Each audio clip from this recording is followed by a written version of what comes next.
રાજકોટ જિલ્લાના જામકંડોરણા તાલુકાના જસાપર ગામના ખેડૂત દંપતીએ સૂરજમુખીની ખેતી કરી છે। ખેડૂત દંપતીએ સૂરજમુખીની ખેતીથી આવક પણ વધારી છે। ખેડૂત દંપતી આમ તો વર્ષોથી પરંપરાગત રીતે ખેતી કરતા અને સીમિત આવક મેળવતા, પરંતુ કંઈક નવું કરવાની ઈચ્છા અને આવક વધારવા માટે જ ખેતીમાં નવીન પ્રયોગ હાથ ધર્યો હતો। ચોમાસાની સિઝનમાં ખેડૂત દંપતીએ ખેતી ન કરી અને ચોમાસા બાદ સૂરજમુખીનું વાવેતર કર્યું હતું।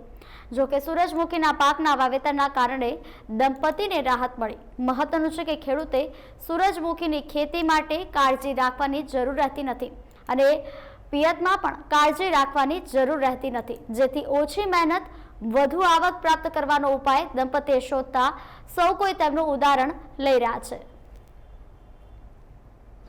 આંતરપાક તરીકે વાવેલા છે, મગફળી હતી એમાં વાવેલા હતા અને આમાં કોઈ પણ જાતનું રાસાયણિક ખાતર, જંતુનાશક દવા કે પાણીની જરૂર ચોમાસામાં નથી પડતી અને આ ત્રણેય ઋતુમાં થાય છે। શિયાળો, ઉનાળો અને ચોમાસું ત્રણેય ઋતુમાં થાય છે। ચોમાસામાં પાણીની જરૂર નથી પડતી, શિયાળોમાં નહિવત પાણીની જરૂર પડે છે અને ઉનાળામાં આને પાણીની જરૂર પડે અને ત્રણેય ઋતુમાં થાય છે અને આ ખર્ચા વગરની ખેતી છે। આમાં કોઈ પણ જાતનો રોગ નથી આવતો। આમાં આના તેલમાં કોલેસ્ટ્રોલ હોતું નથી, એટલે તેલ પણ ખાવામાં સારું છે। કેન્સરવાળાને, ડાયાબિટીસવાળાને બધાને ખાવું જોઈએ। જો આવી રીતે બધા ખેતી કરતા રહીએ, અવનવું કંઈક કરતા રહીએ તો બધાને સારું પડે અને આ બિયારણ પણ સસ્તું છે, એટલો બધો બિયારણમાં ખર્ચો નથી થતો।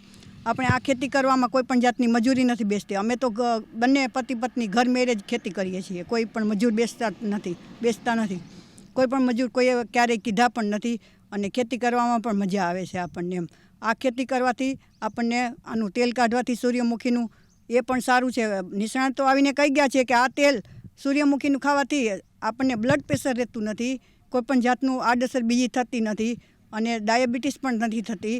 આને હિસાબે આપણે આ તેલ પણ સારું છે। સનફ્લાવર તેલ આવે જ છે માર્કેટમાં। આજે હું તમને એવી ખેતી બતાવીશ કે નહીં બિયારણ, નહીં દવા, વગર બિયારણ ને વગર દવાએ પાક જે ઉગે છે અને પૂરતું વળતર પણ મળે છે।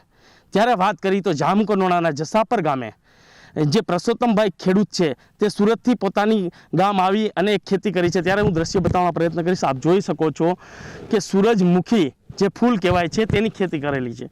આ ખેતીની અંદરમાં કોઈ પણ પ્રકારની દવા છાંટવામાં નથી આવતી કે નથી ખાતર છાંટવામાં આવતું। વગર ખાતરે 7 વીઘાની અંદરમાં આ રીતના સૂરજમુખીની જે ખેતી છે તે કરવામાં આવી છે। આ કહી શકાય કે સૌરાષ્ટ્રની અંદરમાં કદાચ આ પહેલી ખેતી છે અને આ ખેડૂતે કરી છે। અને જો વાત કરવા જઈએ તો કપાસ હોય, મગફળી હોય, તેની હારોહાર જ વળતર મળે છે। જે આ પાક વેચે ત્યારે પૂરતું જ વળતર મળે છે। અને આ જે ફૂલ છે જેની જો વાત કરવા જઈએ તો આ ફૂલ છે તે જે પાકી જાય છે ત્યારબાદ તે ફૂલને જે કોથળામાં લઈ અને 4-5 ધોકા મારી અને જે તે આ ફૂલની અંદરમાં બિયા હોય છે, આપ દેખાડવાનો પ્રયત્ન કરીશ કે બિયા છે તે ખડી જાય છે અને આ બિયા હોય તે બિયાને લઈ અને આ જે ખરે ત્યારબાદ જે મિલમાં લઈ જવામાં આવે છે તેનું તેલ કાઢવામાં આવે છે અને આ તેલ છે તે ખાવામાં પણ કામ આવે છે। બીજી જો વાત કરવા જઈએ તો કોઈ પણ પ્રકારની બીમારી હોય છે, હૃદય રોગ હોય છે, તેમાં પણ આ ઉપયોગ થાય છે। તેને લઈને કહી શકાય કે આ પરસોત્તમભાઈએ જે આ ખેતી કરી છે તેને લઈને તમામ પ્રકારનું જે આપણે મગફળી હોય, કપાસ હોય, તેમાં જે વળતર મળે છે તેટલું જ વળતર વગર બિયારણે, વગર દવાએ આમાં મળે છે। એટલે કહી શકાય કે સૌરાષ્ટ્રમાં આ પહેલી જ ખેતી હશે અને તમામ ખેડૂતોએ આ પરસોત્તમભાઈ જે ખેડૂત છે તેની પાસેથી શીખ લેવી જરૂરી છે। Haresh Bhalia, India news, Jamkandorna.